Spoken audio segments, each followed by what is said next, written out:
entrepreneur, investor, and career woman. The Direction of Khadijah, August 2020, Chapter 5.1. Was Mecca the sacred city, a one-stop shop for various weary travelers that many believe it was? Was it the place where travelers, including traders and pilgrims, came to the Kaaba? Was it the same Kaaba that Ibrahim built with his son? Peace be upon them. After a while, many branches of the Indo-European, aka Babylonian religions, came to establish their cults via the locals and place their idols around the square room dedicated to God. There were three such popular deities, or more specifically goddesses, as mentioned in An-Najm, the star, which is the symbol significant to modern Satanists since the 60s and similar rebels. They were Al-Lat, spelled A-L space Lat, L-A-A-T.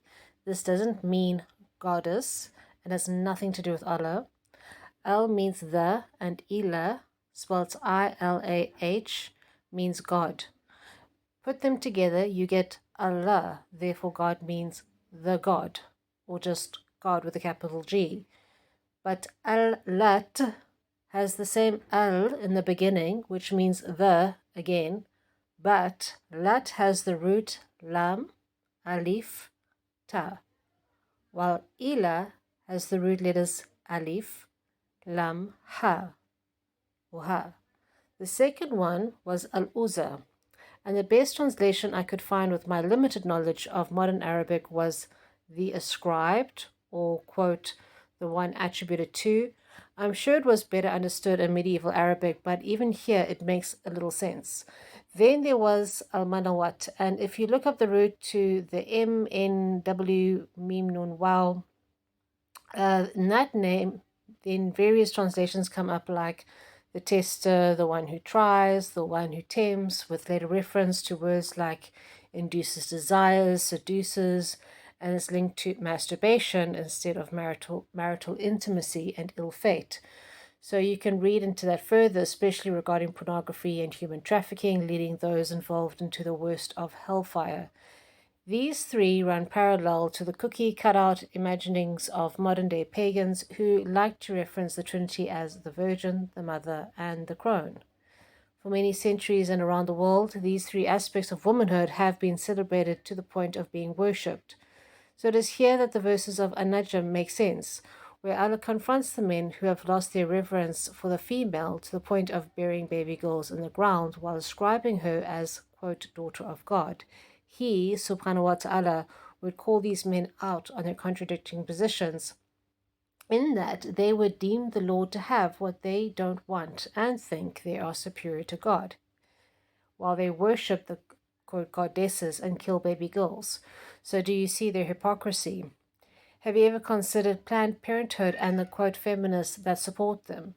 They celebrate the quote goddess within themselves while encouraging the desecration of the sacred space that is the womb. Now back to pre-Islamic Arabia. It was the very environment where men inherited women and would trade them like cattle. Their execution of females was, quote, justified like pro-choice today on the grounds of poverty, not even considering addressing the poverty itself, but using it as an excuse to do the wrong thing. How did Khadijah thrive despite these odds? There was apparently within the man-made class within the system of Makkah or Mecca some women who did work and trade along with their partners and families. Like many wealthy people, she had the right crowd encouraging her, and yes, there was oppression, but that does not mean she was automatically a victim of it. For example, in South Africa, we have a nation the same size geographically as Texas, with the same amount of population, but we have had more rapes per year in quantity than the whole of the United States of America. But this doesn't happen to every single woman, a'udhu billah. Yes, baby girls were buried alive in that area, but that doesn't mean every family was doing it. It does, however, mean that Khadijah, at the very least, would have to face some level of chauvinist misogyny at some point in her career and in some point in her life and her career while learning to bypass and overcome it. Her name means premature, as she was born prematurely and has since then always been ahead of her time. This was especially true when it came to business. Another thing a person needs to thrive in business is a close mentor. She had her father for that. It's easy enough to perceive that she was close enough to him to absorb his wisdom, by interacting with his trade daily while slotting in whatever basic education was needed to support that role. Without a mentor, there is no success, and that is why so many people in sub-economic areas get stuck with the lack of growth. The best way to learn about hustling and growing wealth is through observing others, taking their instructions, and listening how they speak, because their speech becomes your psychology and they influence your mindset skills by making you more resilient and thus determined. Internal dialogue determines psychological resilience. Khadijah didn't just inherit her father's experience, trade, and knowledge, but also his uncanny instincts and talent for turnover. Her father may have been like many other open-minded businessmen, someone who saw possibility and had the imagination to visualize a different world. She too wasn't held back by the social conformity that keeps us mentally enslaved, and from developing ourselves and our environments on all levels. Growing up in a business, the process of trade and commerce feels less like work and more like living a life of grabbing select opportunities that challenge and grow while gaining momentum. She probably began to grow in a variety of income generating skills. There's no way that she wouldn't have. We can appreciate better from a modern context given the example below. It was Danlog's video on what the rich do that the poor don't do that helped me set my intention, especially when I remembered as a Muslim who promises poverty and who promises wealth. So I chose to accept what you and I and what we have all been promised by Allah subhanahu wa ta'ala, and that is wealth. It's only us standing in the way of that. And I'm going to quote Mr. Locke again regarding the income generating skills so that you can appreciate better the God given genius and hidayah of Khadijah. First, there is closing, which is the ability to seal a deal in person. Did she have this ability? If so, that means she knew what to say and how to say it, but more importantly, she knew how to listen to her potential client and fill whatever need he or she had. Then there's copywriting. We know that she could read and write. She could have sent letters or messages with her men since it was not acceptable for her as a woman to travel unaccompanied, and her male relatives would not always be available since they had their work to do and businesses to run. A business comprises three things: a visionary, a manager, and a technician. Sometimes people get stuck in the self-employed mode because they are so busy doing what is required in the business that they don't work on the systems of the business. Ironically, Khadijah's role as a woman that hindered her from traveling may have come to her advantage, as it allowed her to strategize instead of getting caught up in the quote do-it-yourself ego trap. Unlike the men who were hustling back and forth, she was able to step back, calm down, and execute her plans with far greater precision. Like the archer who times her shot like a sniper, she doesn't just write her letters in a rush, she pauses and channels, then by inspiration writes the perfect response to the energy she's feeling. As a leader, she knew how to wield her power with the gentlest hand. She had masterfully set her boundaries and had effective disciplinary procedures in place, allowing room for reward, counsel, and training for those tested and deemed worthy of her time. Again, she is precise by allocating tasks to the right men for each set of work with the best approach. Always impersonal to allow her open mind to find new solutions. As a result, she saved time and prioritized accordingly, with her wealth increasing as she became more sophisticated in her skills. This is the way of all wealthy people, whether they are men or women.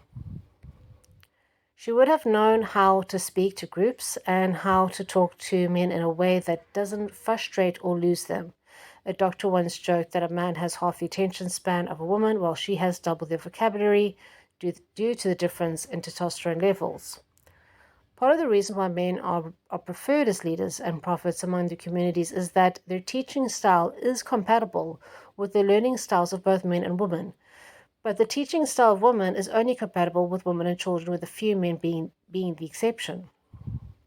It takes a lot of skill for a woman to learn how to focus her lesson and instruction in a simplified and systematic format, compatible with how men think and learn. For Khadijah to employ, train, and hire a lot of men would indicate that she had the skill. And besides reading men, She would have to know how to read finances and situations according to her time. These skills and abilities are rooted in communication and relationship management.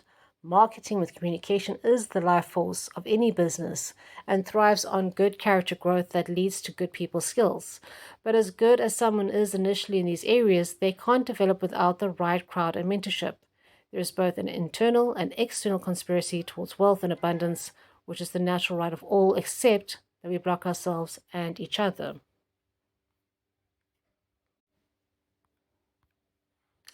Some entrepreneurs have this arrogance in thinking they are the quote gods of their success and don't appreciate the miracles that help them on their way. They are all that more condemned for it. But Khadijah was wise enough to connect the dots in appreciating that there is always one good leader for multiple systems that work well together. She knew that as she grew as a businesswoman, Rahiman, her business grew as she did. The better she was, the better the business. Then how great was the creator and manager of all the harmonious systems of life in the universe, Ar-Rahman Ar-Rahim. She had to ignore the distractions that tried to pull her attention away from her growing business, and she got good at dodging wasteful things and activities that would drain her time and energy. Likewise, she could be seen circling the Kaaba, which is a cube room and resembles the symmetry of the number 4, bringing balance and harmony like even legs on a table when it's looked at from a specific angle, like how all systems must be brought into balance for stability. She went in a circle that resembles the eternal journey of unity while asking God in His complete oneness to bless her business while avoiding and discreetly minding the idols scattered around it. It serves as a powerful reminder and metaphor for life, and the one thing needed for success is focus. Say what you want about Trump, but I had been following him for over a decade before he ran for the presidency and read his books, so I have an idea of his type, both the good and bad sides of him. He's not that bad or that great, he's just human, and no one seems to be capable of having a balanced view of him. Allahu Akbar. May we all be humble and greater in the most God-pleasing way. Ameen. Now back to good old Trump. He had this reality show called The Apprentice. I loved it.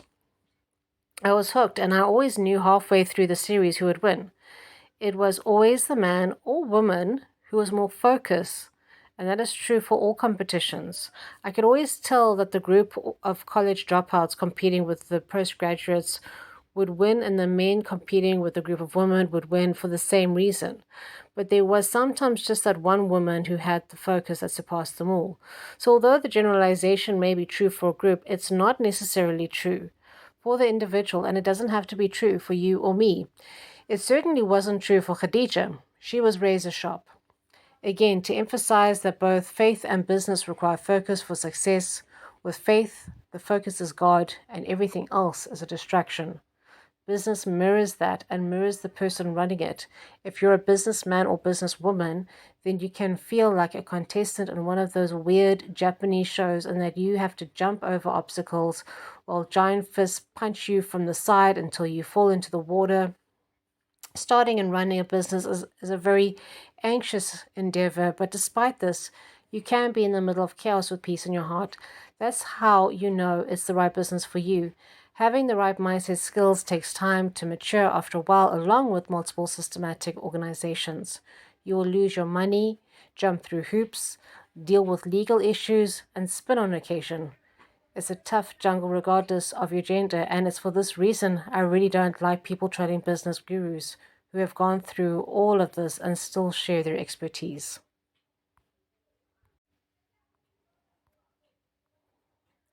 May Allah bless our male scholars specializing in deen for trying to describe the brilliance of Khadijah, even though their experiences with business are sometimes limited due to their vocation. Even they can appreciate to some extent that for a woman to have more wealth than all the other businesses combined in such a misogynist society speaks volumes to her multitude of talents and intellect. I'm hoping my combined experience of religion and business, as limited as they are, sheds a bit more light here, inshallah. Obviously, and again, she had to be able to read men well so that she could minimize being exploited or abused in hiring or and training staff. approaching investors and suppliers. She had to be careful with her boundaries, but also motivational. She had to be, as the Bible in the New Testament says, as cautious as a snake and as gentle as a dove. Such is the sophisticated woman who runs the world with the softest touch. It's not an easy balance. A woman can either be too hostile or too much of a pushover. It's all about balance. Balance in leveraging security, diplomacy, expansion, and analysis. Would she have done better as a man? Maybe. Men can outperform women in projects if their collective higher testosterone leads them to manage priorities better with limited time to quickly identify the one and most important thing needed to maximize results. Again, it's all about focus. Testosterone reduces the vocabulary of the individual and facilitates simplification in thought while motivating quick action. Just to emphasize further, male simplicity. Think of the stark minimalism of the bachelor pad versus the fluff and frill of a girl's bedroom. So although an individual woman can most certainly outperform any other man by mastering various administration, she would not outperform the male version of herself. That's true for anybody. The version of the self with higher testosterone will always outrun, be stronger, outperform, and make more money than the version of the self with less testosterone. It's better to appreciate the comparison to the self to be fair. It is for this reason that men, generally speaking, throughout most of history and most of the world have been predominantly the providers and protectors as mentioned in the Quran. Women generally farmed, built,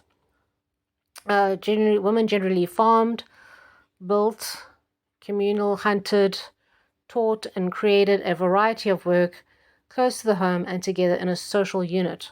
Women have always worked in one capacity or another.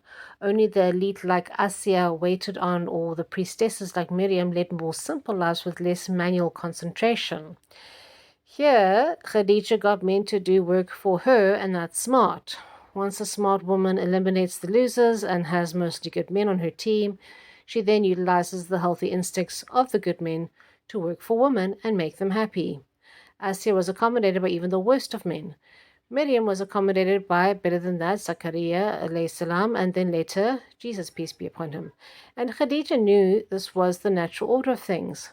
She wasn't there to do the man's job, but create jobs for men. This resonating acceptance to receive is an internal issue that some modern women struggle with because in our corporate society, passive stillness is frowned upon, and women are made to feel that they must hustle and be active to earn their keep. This negative trend damages relationships with men in marriages or leads to them. The lack mentality is also prevalent in our, quote, liberal society that indoctrinates us into falsely believing that there are limitations in the earth and regarding wealth, leading to their justification for, quote, population health and control. Money isn't the root of all evil. It's ego, as in pride. It's pride that makes us judge. It's pride that limits us from becoming more, and worst, it's pride that makes us false gods to ourselves and those dependent on us. With business, you have a sustainable model that fuels grassroots development. You don't have to write proposals asking people to assist you with your NGOs or charities because that's what your business is for. Most NGOs and charities use up most of their capital on admin before the funds even touch the community. But business is, if set upright, the system that frees you from begging and from being at the mercy of others. If every generation were taught these skills and practiced them from a young age, by the time that generation gets to the government, you have better qualified people running the show. And if not, then you have a nation of bustling entrepreneurs to leverage that. It would mean that the teachers and principals would have to be entrepreneurs too, and therein lies the catch. Khadijah didn't have a, quote, lack mentality. Khadijah didn't have a lack mentality. It was expansive in her approach. She was titled the mother of orphans because she would find various widows with children and marry them to the men she employed and empowered while looking after the other orphans.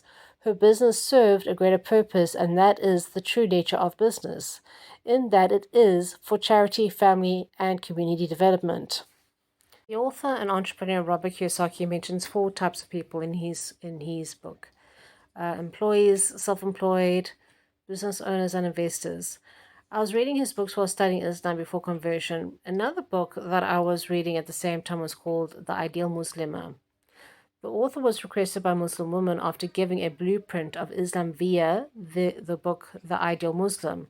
In both books, the writer extracted the heaviest authority of the Quran and then heavy authorities from stronger hadith sources. So back to Kiyosaki, because I'm going to use his language to translate the ideal Muslimah in terms of income. Ideally, a Muslim woman shouldn't work if she can stay home with her children and take care of her family. Consider that men strive to get out of employment and into more entrepreneurial positions so that they can spend more time with their families personally. Ideally, a woman should have, if she can, a husband who is, in accounting terms, an asset, in that he provides for her passive income that allows her to spend more time on her home and family. It's important to note that her services at home are the exchange for provisions received, but intimacy is exchanged for intimacy, and pleasure is exchanged for pleasure. She's a wife and a partner, not a prostitute for those who are not sure. If she is to be employed, then ideally it would be with her husband or her own protectors from her family, and her work should not interfere with the personal development of her children, but enhance their upbringing. Some women stay at home and do not take very good care of their children and homes or houses, and there are women with good careers whose children are well raised and whose home life is very well maintained with great quality relationships. It's not that a woman can't work. She has been working since the beginning of time, and we are not stuck in the 1950s propaganda, are we? But family and home must come first for both men and women. It's good overall to encourage leverage to facilitate most women to focus on their children's upbringing, and homeschooling is a leverage needed today with school systems taking strain under this COVID lockdown nonsense. This part of the article has been written in 2020. Remember, the mother is the child's first teacher. The biggest issue with employment on a personal level is when you find yourself employed by a company whose values don't align with your own. There is a similar dilemma when you are married and dependent on a man who's as nasty and narcissist as any boss. Most of the Bible and Islam agree that there is no God but God, and that you can't serve two different lords. You must choose. Unfortunately, people misunderstand that, thinking that we should shy away from money and financial increase because if we are believers, then we shouldn't want money. Rather, we should master money or it will master us through our sense of lack and desperation. Poverty leads to temptation, and worse than that, disbelief. The only real temptation of the rich is forgetting God, but Khadijah didn't have that problem. But let's get back to the ideal Muslimah. She can also be self-employed and free from an ungodly boss or husband, but again, this needs to be balanced with her time equity, as she may have more freedom than if she was employed by someone else. The problem with self-employment is that people in this role find themselves with limited time, as they are the only ones doing their trade and focusing on the technical side of it, which distracts them from the other strategizing. Like I've said before, many Muslim women have found themselves in this position, especially in the Western Cape, where many Muslims are descendant of skilled trade workers from colonial times and use these skills. People were imported from various parts of Africa and Asia.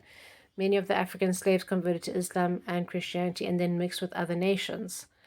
I'm giving a very oversimplified version because, like many South Africans, I have been indoctrinated with that, while other historians have much more detailed information that barely scratches the surface.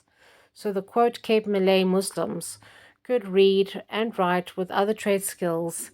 They were used for cooking, baking, dressmaking, and tutoring. They were able to prosper with better roles and positions.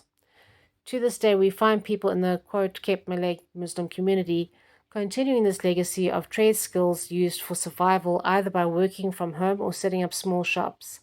Similarly, some Egyptian Muslims have learned trades, some since they were 14 years of age, and can travel like many other Muslims from other countries like Somalia and Pakistan. They can set up shops and businesses almost anywhere. Again, it boils down to skills. According to Dr. Fidel, the founder of holistic leisure learning movement, The apartheid government tried to bribe the Muslim community into Christianity by offering them tertiary education if they converted. They said, quote, "keep your degrees." And they got rich by starting and growing businesses instead, despite the restrictions. Groups of Muslims in Malawi faced a similar dilemma when they were bribed with opportunities, but instead learned by the aid of Miriam Khatib how to grow their own food. Miriam Khatib, how to grow their own food and organic farms, which led them to establish their schools and expand on their homes and transportation. Every year, Khatib was sponsored to visit them, and she noticed more and more growth, not just with the gardens but the people. When the floods came, their stocks survived and withstood the dry seasons, making them that much more profitable.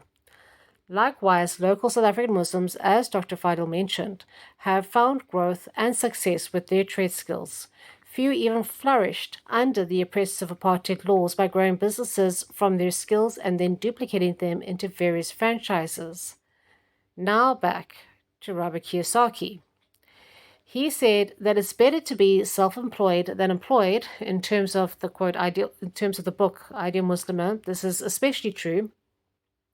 Then he said that it's better to be a business owner than self-employed. But Robert Kiyosaki's method involves taking loans for real estate, which is haram for Muslims, and therefore we can't duplicate what he suggested exactly. This is why I like Kiyosaki as an introduction, but Dan Lok is the go-to coach for skills and entrepreneurial growth because despite his potty mouth, most of his advice is completely halal, Sharia compliant, and even complementary to the Sunnah. He might have uttered the odd thing that isn't exactly Islamically kosher in terms of investment, but otherwise 99.5% of his advice fits in with the deen if you can get past the odd F and S bomb. So to other Muslims, I do recommend Kiyosaki's books and board games, but to avoid having the bank as master, progress further with Dan Lok videos, audiobooks, or anything you can get your hands on indefinitely. At the end of the day, each to his own or her own. I always make more money, even if it's just a bit, after listening and learning from Dan Lok daily, and that's only his free stuff. His F Your Money audiobook is incredible, and I haven't even touched on the courses. So overall, he, like many others, explains that what you want to do is to build on your skills, but then make time and space to upscale that by employing others, hiring a team, and training others in your skills so that your business can grow and be independent of you to some degree. It's like constructing the four legs of a table of equal strength: financial planning, production and service, marketing and other logistics. Once that is all established, then wash, rinse, and repeat to grow. So Khadijah had cultivated a team of good men handpicked within a society of gross misogynists and trained them well to deal with various aspects of her business. Some of them may have been slaves and servants who were empowered to bodyguard and sell instead of being whipped in agricultural fields. In these desert lands, these men acted as security and skilled barterers. What Kiyosaki said, better than being a business owner is to be an entrepreneur and investor. The business owner has the table, but it's the investor that repeats or generates income to multiply in various other strategies, which is another level of sophistication. Khadijah invested a lot through loaning caravans and goods to other traders and got a cut from their expeditions while sending her men with them to ensure her interests were protected. She invested in various other businesses and had multiple streams of income. Not bad for a single lady in the desert surrounded by hardcore men. But while she had her immunity and prestige, other women in that same society did not. She was brimming with brilliance and talent, but also as a woman, she was full of love and mercy, which extended to other women and children. She wasn't just investing in her wealth, but the well-being of others. She used her talent for reading men to match them in marriage. After weeding out the pharaohs, she would have looked at things like their pathology, nonverbal communication, body language, tonality, and Freudian slips in their speech, reputation, and record. She would have been like the wise judge who only makes a deliberate decision after gathering all information from all sides before intuitively matching her wisdom to an obvious logic. Her money was the leverage used to strengthen her authority in the view of others, since unfortunately we live in a world where money makes you better understood by others. it seems to improve their hearing. The more money you have, the smarter you seem, and she must have been embraced as a genius in her community while using her leverage to benefit those who didn't have it. However, many a time the example of a mother on the plane with her kid is used as an example of how putting oneself first is beneficial to those dependent on us. At the very least, it demonstrates the example that putting ourselves last doesn't benefit those around us. Although she was doing mostly well in employing men, training them, and helping other women by marrying them to these qualified men, she didn't have a husband for herself. Typical of how we women take care of others before we take care of ourselves, there was a bit of a snare though. Her father passed away and her brothers were unavailable. In Arabic, the term for marriage is nikah, and that means contract. Basically, according to the Bible scriptures, various nations and cultures throughout history and the world, it is illegal for a man to have a union with a woman unless there is some established understanding as to his responsibility regarding her. Why? Because of the womb. The rahim becomes responsible for the womb and its contents. He becomes responsible for the womb and its contents. The womb belonging to God, Ar-Rahman Ar-Rahim, in possession, but the man, in terms of accountability, within his limited capacity, is responsible for it. That's why Hajj was lawful for Ibrahim, because he was already her provider and her protector. Therefore, any child born from them was not illegitimate. Otherwise, the whole point of marriage is to establish a contract or understanding as to the union before intimacy takes place, to safeguard the ties of kinship. Hence, the law allows men to have more than one wife, but women can't have more than one husband because not only will she be more inclined to diseases, but also the ties of kinship can't be established. For this reason, Muslim women wait at least 3 period cycles before getting remarried. Even then, most women get married much later. It's just about the truth. Whether we can provide for kin or not, we must know who our relatives are and vice versa. We inherited their trauma and various cellular patterns. We must stay connected to our history. So traditionally, there is a contract between the two men, the father and the husband-to-be, because they are both being held responsible by the higher power, and some are smart enough to know this and comply. A perfect example was Musa and his father-in-law, peace be upon him. Remember how the wise man could identify the potential of Musa, but also recognize that he needed training and assistance and self-sufficiency to support his family correctly. They then had an agreement to address that. That is what a nikah is. A nikah is. Hence, in Muslim weddings, the men sit together in the male section with a dowry made, this agreement by the imam. While in churches, fathers walk their daughters down the aisle and pass her to her fiancé at the altar, and African men originally paid their lobola as a sign of goodwill and trust. And I can think of various other cultures as well where the elders and parents must give their blessings first. It's just as well that Khadijah's father brought her up to be savvy, although some scholars say that she may have been married before and the wealth of her previous husbands may have contributed to her wealth. Still, it doesn't matter, as both her experiences with previous husbands would only add to her maturing wisdom, while her long-standing existence as a virgin adds to her integrity. I like to think she had both qualities. Regardless, she was a single woman and possibly a single mother, biological or foster, like the previously mentioned two women, and ready to get married, possibly again. Allah knows best, and we know nothing. Without a male protector and with lots of wealth, she was in a precarious position because she also lived in a society where men inherited women, and many of the men of her time felt entitled to women and their wealth. She had to find someone who did not have that narcissistic attitude of entitlement, and someone who had the flexible humility and openness towards a woman's influence, someone who was compassionate, someone completely trustworthy regarding fidelity, her possessions, and well-being. I'm going to stop here to make a point. A Muslim woman who had a shop, but her hypocritical husband was abusive and used to beat her and take her money. This was the opposite of what Khadijah was looking for. Finally, she needed someone very down-to-earth and level-headed. While a narcissist is an egotistical fantasist with no empathy and thrives on a false sense of self, I'm describing the opposite of that. Someone who's a humble realist with lots of empathy and thrives on a greater truth of something bigger And that, ladies, is what we can learn from Khadijah here. She wasn't looking at money, age, educational degree, or anything superficial but character. Was she considering looks and attraction? Maybe. Well, what does a wealthy woman need a man for? Of course, she was looking for a relationship with a companion who is going to appeal to her on all levels, but because she's self sufficient, she can afford to only care about his inner and outer appeal. She is free of worrying about anything else and doesn't need to marry a pharaoh who has his dynasty and abusive ego. Khadijah was on the market, so to speak, and was shopping around. Or was she? According to other scholars, she had already been married and had been burned in business dealings and wasn't looking for a spouse. Allah knows best if this is true. But regardless, a spark in her description of a certain associate would lead to further matchmaking. And so she did come across someone who was more than suitable, but he had no money, no education, and was younger than she was, making her the older woman.